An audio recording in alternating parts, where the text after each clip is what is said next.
આજે અમે લોકો ફરવા આવ્યા હતા, એ પણ રાતના 10 વાગ્યે, અને એ પણ વડોદરાની સૌથી ફેમસ જગ્યા અકોટા બ્રિજ, ત્યાં અમે લોકો ફરવા આવ્યા હતા. હું ને મારી ફ્રેન્ડ ને ધવલ ને એ લોકો બધા જ આવ્યા હતા. So hello guys, welcome to my mini blogs. તો આજના બ્લોગમાં તમને બહુ જ મજા આવવાની છે, કેમ કે મારી ફ્રેન્ડ અને એમના બીએફની કંઈક હરકતો અલગ જ હતી. ચાલો તમને બતાવું એમની હરકતો કેવી હતી તે. તો મારી ફ્રેન્ડના બીએફ એમને ચીડાવતા હતા, એટલે એમને કેવું મારે છે મારી ફ્રેન્ડ, જો તમે. ત્યારે એ લોકોના ઝઘડામાં આપણે નહીં પડવાનું, કારણ કે તો થોડી વારમાં પાછા સારા થઈ જાય ઝઘડો કરીને બી. અને પછી અમે એમ લોકોને લઈને આવી ગયા હતા અકોટા બ્રિજ, એમનો ઝઘડો શાંત થાય એટલા માટે. પણ અહીંયા પણ એમનો ઝઘડો ચાલુ જ હતો. ઇનકા ક્યાં હોગા અબ ભગવાન હી જાને.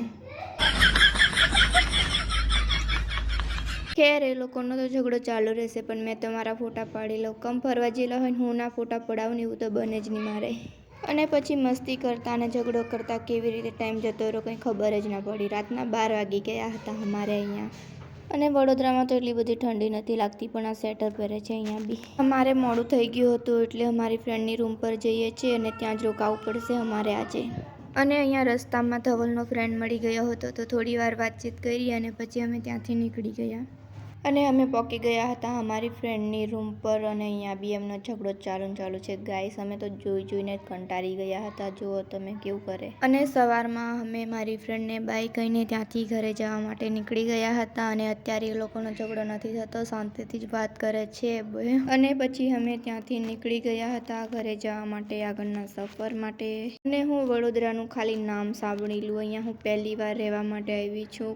કાફી નામ બી સાંભળ્યું કે વડોદરા આવું તેવું, પણ હમણાં જોયું કે કેટલું મસ્ત વડોદરા છે. અને અહીંયા બધા પોતાના ડ્રીમ્સ માટે આવતા હોય છે, અને હું પણ મારું ડ્રીમ પૂરું કરવા માટે આવી છું વડોદરા શહેરમાં. અને વડોદરા શહેર એટલું મસ્ત છે ને, ખાલી મેં નામ સાંભળેલું, પણ અહીંયાની જગ્યા, અહીંયાની કંઈક વસ્તુ એટલું મસ્ત છે, મને બહુ ગમ્યું.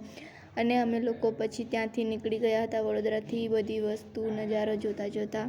તો ગાઈસ, અહીંયા મને એક વસ્તુ મળી ગયું હતું, જો આ ગાડી ફોર્ચ્યુનર, આ લેવાનું મારું ડ્રીમ છે ગાઈસ, સપનું છે મારું. તો તમે સપોર્ટ કરશો તો જરૂર લઈશ એક દિવસ, પણ તમારો સપોર્ટ જોઈએ મને. અને વડોદરાની સૌથી ઊંચી બિલ્ડિંગ તમને બતાવું ગાઈસ, ચાલો. આ છે વડોદરાની સૌથી ઊંચી બિલ્ડિંગ, 26 માળની. બધા એમ કહે છે કે વડોદરાની સૌથી ઊંચી આ જ બિલ્ડિંગ છે એમ. તો અમે પણ જોવા આવ્યા હતા સૌથી ઊંચી બિલ્ડિંગ. અને અમે લોકો પહોંચી ગયા હતા અમારી રૂમ પર. તો મળીએ ગાઈસ બીજા બ્લોગમાં આપણે પાછા.